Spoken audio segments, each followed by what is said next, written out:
Hello friends, welcome back to my YouTube channel. चलो friends, आ जाओ। आज एक छोटा सा मोमेंटम इनर्शिया का प्रॉब्लम सॉल्व करने वाले हैं जो तुम लोगों के सामने है। चलो फ्रेंड्स, देखते हैं इस प्रॉब्लम का सॉल्यूशन मैं कैसे कर सकता हूँ। तो फ्रेंड्स देखो, सवाल में दो मासेस बताया गया है, तो मास को रिप्रेजेंट करने के लिए मैं दो स्फीयर ड्रॉ कर लूंगा। तो ये रहा हमारे पास दो स्फीयर। और सवाल में एक इंटरेस्टिंग चीज बताया गया है कि दोनों मास एक रॉड के जरिए कनेक्टेड है, और रॉड का जो मास है वो है मास लेस, मतलब कि रॉड का मास यहाँ पे कोई इफेक्ट नहीं करेगा। तो ये रहा हमारे पास एक सिस्टम।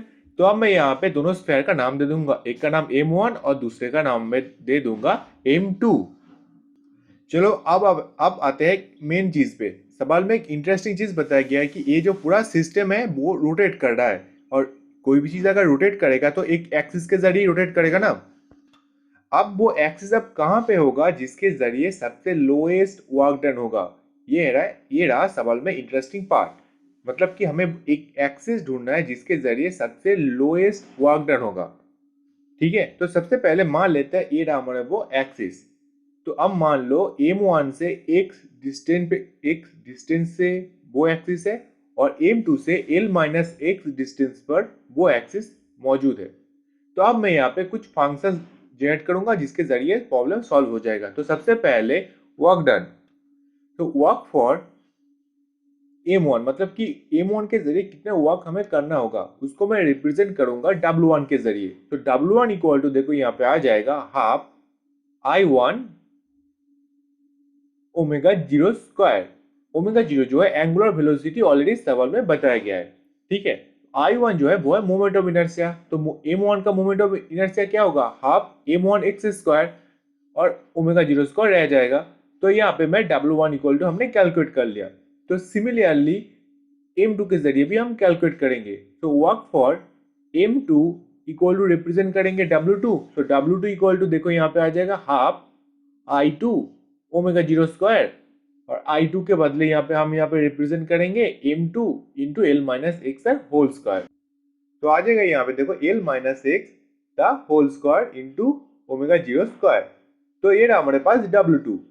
तो हमने हमने तो हम अब हमें चाहिए total work done. Total work done equal to मैं इसे रिप्रेजेंट करूंगा W के जरिए। तो W इक्वल टू देखो हम लिख सकते हैं W1 प्लस W2। सिंपल। तो अब मैं यहाँ पे W इक्वल टू पुट कर देंगे W1 और W2 का वैल्यू। तो सबसे पहले हाफ देखो कॉमन आ जाएगा यहाँ से, तो हाफ तो आ जाएगा यहाँ पे half M1 x square plus M2 L-X whole square, और ओमेगा जीरो स्क्वायर वो भी देखो कॉमन आ जाएगा बाहर। ठीक है, तो अब मुझे देखो सवाल में कहा गया है कि मिनिमम वर्क डन कैलकुलेट करना है। तो इसीलिए मैं यहाँ पे मैथ का एक छोटा सा ट्रिक रिप्रेजेंट करूंगा। First order differentiation equal to zero. Maximum होगा या फिर मिनिमम जो भी हो, first order differentiation equal to zero put करेंगे तो हमें मिल जाएगा x का वैल्यू। तो फॉर मिनिमम वर्क डन इसे रिप्रेजेंट करूंगा मैं यहाँ पे dw by d x equal to zero.